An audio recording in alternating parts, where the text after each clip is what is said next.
নবীজির বিবি হযরতে খাদিজা রাদিয়াল্লাহু তাআলা আনহা এত বড় দামি বান্দি দুনিয়া থেকে বিদায় নিয়ে চলে যাবেন। এমন অবস্থায় স্বামীর উপরে মাথা দাঁড়াই গাও লাগ দেখাও স্বামী আমার, আমি বিদায় নিয়ে চলে যাব স্বামী আমার, আপনি আমাকে একা একা ফেলায় দিবেন না, আপনি ওয়াদা দেন আমি যখন মইরা যাও, আমি মইরা যাওয়ার পর কবরের ভিতরে আপনি আমাকে রাইখা আপনি আমার জন্য সওয়াল জবাব করার জন্য দাঁড়ায় থাকবেন। শুধু চাই না আপনার পোশাকটা দিয়ে আমার গায়ে জুব্বা লাগায় দিবেন, আমার গায়ে জামাটা লাগায় দিবেন।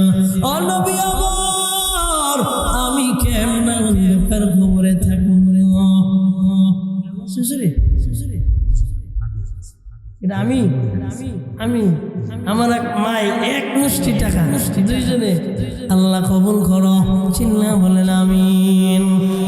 নবীজি আমার ও মাজানেরা একটু শোনো না, স্বামীকে ভক্তি করো বাপ, স্বামী যত খারাপ হোক স্বামীকে ভালোবাসবা, স্বামী যত খারাপ হোক বোঝানোর চেষ্টা করো মা, স্বামীর থেকে সব সময়ের জন্য ক্ষমা চেয়ে নিবা, সব সময়ের জন্য মাফ চেয়ে নিবা। আম্মা জানেরা আম্মা জান খাদিজা দুনিয়া থেকে বিদায় হয়ে যেতেছে, নবীজিকে ডেকে বলেন ও নবী আমার, আপনি আমাকে একাকী কবরে রেখে চলে যাবেন না, আমার মরার পর আপনার জামাটা আমার গায়ে লাগাই দিবেন, শুধু জামাটা গায়ে লাগাই দিবেন না, আপনি আমার দাফন দিবেন, আপনি দাফন দিবেন, আপনি আমার কবরের কাছে দাঁড়াবেন, আপনি আমার কবরের কাছে দাঁড়াইয়া ও নবী আমার আপনি আমার সওয়ালের জবাবটাও দিয়ে দিবেন। নবীজি কয় এই মূল আলোচনা এখান থেকে, নবীজি বলে ও খাদিজা টেনশন করিও না, তোমার আরো দুইজন সতীন জান্নাতে আছে, তুমি তাদের সঙ্গে মিলিত হইবা, চিল্লা বলেন না সুবহানাল্লাহ। আরো কয়জন আছে? আরো দুইজন সতীন তোমার জান্নাতের ভিতরে আছে। ও বিবি তুমি টেনশন করিও না, একজন সতীনের নাম হলো আসিয়া, আর একজন সতীনের নাম হলো মারিয়াম। তুমি কি জানো আসিয়া দুনিয়ার জমিনে ফিরাউনের বিবি ছিল, ঘরের ভিতরে নিজে মুসাকে লালন পালন করলো, ছোট বাচ্চা থেকে নিয়ে বুড়ো বানাইল, নবী মুসার আশ্রয়ুল্লাহ এবার আসিয়ার ভিতরে ঢুকে গেল। ও খাদিজা ওই আসিয়া এক পর্যায়ে আল্লাহর উপরে ঈমান এনে নিল, ফেরাউনের প্রতি কোনো ঈমান আনলো না। এই খবর ফেরাউনের কাছে চলে গেল। এবার ফেরাউনের কাছে যখন চলে গেল, ফেরাউন ডেকে বলল এরে আসিয়া আমি তোমার রব, তুমি আমাকে মাইনা নাও। আসিয়া ডেকে কয় তোমাকে আমি মানব না, আমার রব আমার আল্লাহ। চিল্লা বলেন না আমাদের রব কেডা? আরো জোরে আওয়াজ দিয়া বলেন কেডা? আল্লাহ আমার রব, এই রবি আমার সব। বলো আল্লাহ আমার রব, এই রবি আমার সব। দামে দাম তান মানে তারি অনুভব, দামে দামে তারে জপ তারে রাখো ভাব। আল্লাহ আমার রব, এই রবি আমার সব। আল্লাহ আমার রব, বলো রবি আমার সব। এবার দেখে বলে না আমি তোমাকে দুনিয়ায় খোদা মানতে পারি না, আমি তোমাকে রব মানতে পারি না, বরং আমার রব আমার আল্লাহ। তোমার রবকে চিল্লা খান ও ফেরাউন, তোমার রব আল্লাহ। শোনো না এবার আসিয়াকে নির্যাতন করা শুরু হয়ে যায়। এমন নির্যাতন দুনিয়ার কোনো মানুষকে এমন নির্যাতন করে না। দুই হাতের ভিতরে বেড়া কেটে এমন ভাবে পিটান শুরু করে দিল, এমন ভাবে নির্যাতন করা শুরু করে দিল। কয় এরপরেও আসিয়া আল্লাহর প্রতি ঈমান ছাড়ে না। এরপর জাতা খলাই না জাতার ভিতরে দিবে। এর আগে ডাক দিয়া কয় বিবি দুনিয়ায় ধন সম্পদের আমার অভাব নাই, বাদশাহী তোমার, রাজশাহীর ভিতরে থাকতেছো রে বিবি, কেন তুমি এত কষ্টের ভিতরে যাচ্ছ? ডাক দিয়ে কয়, স্বামী আমার, দুনিয়ায় আপনি আমার স্বামী, আপনি আমার মাওলা, আমার রব, আমার আল্লাহ, আমি আল্লাহকে ছাড়া অন্য কাউকে মানব না। ডেকে বলেন, রে জল্লাদ কই? এবার জাতার ভিতরে নিয়ে এবার আসিয়াকে এবার পেশা শুরু করে দিলেন। আসিয়ার শরীরটা এবার উর্বর, এই শরীরটা এবার পাতলা হইতে শুরু করলো। যখন পাতলা হইতে শুরু করলো, প্রত্যেকটা হাড্ডি জয়েন জয়েন সুইটা যেতে টাস টাস মেরা শুরু করলো। ইতিমধ্যে ডাক দিয়ে বললেন, ও আমার মালিক, ইদ ক্বালাত রব্বি ইবনি লি ইনদাকা বাইতান ফিল জান্নাহ ওয়া নাজ্জিনি মিন ফিরআউনা ওয়া আমালিহি ওয়া নাজ্জিনি মিনাল কওমিজ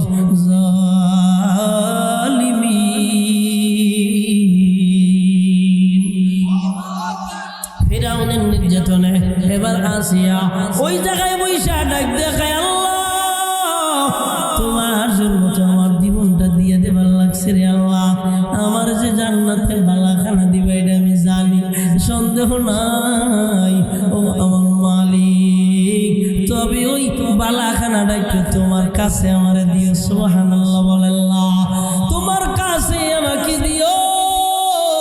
রব্বি ইবনি লি, তুমি আমার জন্য বানায়া দিও। রব্বি ইবনি লি ইনদাকা, তোমার নিকটে বাইতান ফিল জান্নাহ, জান্নাতের ভিতরে বাড়ি। চিল্লায়া বলবেন না সুবহানাল্লাহ। মুফাসসিরিনে কিরাম জবাব দেয়, ও দুনিয়ার বান্দারা, মুফাসসিরিনে কিরাম জবাব দেয়, আসিয়া যখন দুনিয়া থেকে বিদায় নিয়ে চলে যাবে, আমার আল্লাহ ডাক দেয়, ফেরেশতারা আমার আসিয়ার সুখের সামনে আমার বালাখানা, আমার জান্নাতটা দেখা দে। চিল্লায়া বলেন সুবহানাল্লাহ। আসিয়া জান্নাত দেখতে দেখতে দেখতে দেখতে বিদায় নিয়ে চলে গেল। নবীজি ডাক দিয়ে কয়, খাদিজা, আসিয়া আমাকে আমার আল্লাহ আসিয়ার সঙ্গে জান্নাতে বিবাহ দিয়ে দিবেন। চিল্লায়া বলবেন না সুবহানাল্লাহ। তারা আমগো খবর হইল কি, আম্মা জানেরা, তারা খালি দুনিয়া নিয়ে পাগল হয়ে গেল, আমরাও খালি দুনিয়া নিয়ে পাগল হয়ে গেলাম। হুজুররাও দুনিয়ার পাগল, খাজুররাও দুনিয়ার পাগল, বেড়ারাও দুনিয়ার পাগল, বিডিরাও দুনিয়ার পাগল। বিডিরা কেমনা সংসার গোছাবে, সংসার গোছাবে, সংসার গোছাবে, হঠাৎ করে সংসার গোছাইয়া রাখতে দেরি, দুনিয়া থেকে যাইতে দেরি করবে না। চিন্না বলেন ঠিক কিনা? সংসার সংসার কইরা ভাবে গো, করলি না বন্দেগি, কিভাবে কাটাইবি মনরে, কবরের জিন্দেগি রে, ওরে জীবন গুনায় গুনায় গেল রে, বলো ওরে জীবন গুনায় গুনায় গেল রে। সংসার সংসার কইরা ভাবে গো, করলি না বন্দেগি,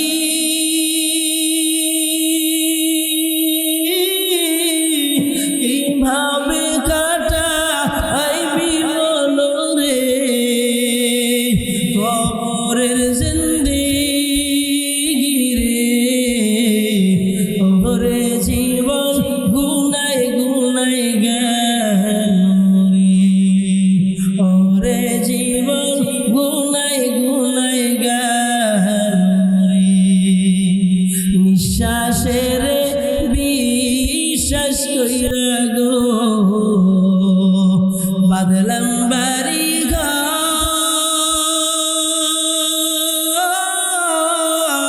কখন জানিয়া আজরাইল আইসা গো, করবে সবই পর রে, ওরে জীবন গুনায় গুনায়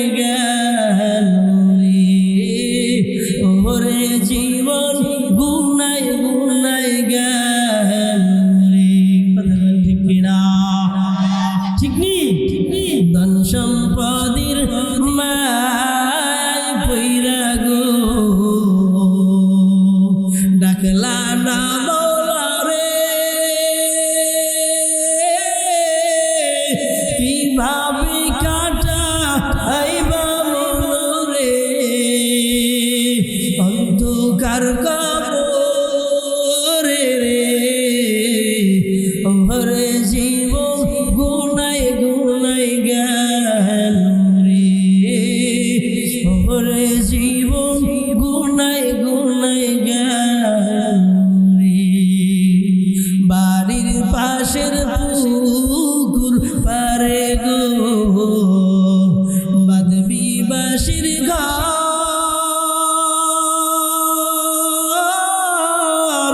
বায়ু নাই তুলবা আন্ধব নাই রে কে লইবে খবর রে ওরে জীবন গুনাই গুনাই গেল রে ওরে জীবন গুনাই গুনাই গেল রে আল্লাহ তুমি আমাদেরকে সব গুনাহ থেকে হেফাজত করো চিল্লা বলেন আমিন সবাই তওবার নিয়ত করে হুজুরকে নিয়ে আসেন সবাই তওবার নিয়ত করে হাত দুইটা উপরে জাগান তো দেখি জাগাইছেন সবাই এবার হাত টান করেন টান করছেন এবার ডাক দেন আল্লাহ আরো জোরে ডাক দেন আল্লাহ আর নামাজ ছাড়ব না চিল্লা এখন আর নামাজ ছাড়ব না আম্মা জানেরাও বলেন আর নামাজ ছাড়ব না আর বেপরদা করব না আম্মা জানেরা বলেন আর স্বামীর হুকুম অমান্য করব না যুবক ভাই বাবাজিরা বলেন আর দাড়ি কাটবো না আর মিথ্যা বলবো না আর গীবাত করব না আর দুনিয়ার জমিনে গুনাহ করব না আর দাড়ি কাটবো না আল্লাহ তুমি আমাদেরকে কবুল করো মঞ্জুর করো আয় আল্লাহ আমাদের দোয়াকে পূর্ণাঙ্গ আমল করার তৌফিক দান করো চিল্লা বলেন আমিন আমি মুসাফির মানুষ অনেক দূর থেকে আপনাদের কাছে দোয়া নিতে আসছি আপনাদেরকে দেখে আমার ভালো লাগলো দীর্ঘ সময়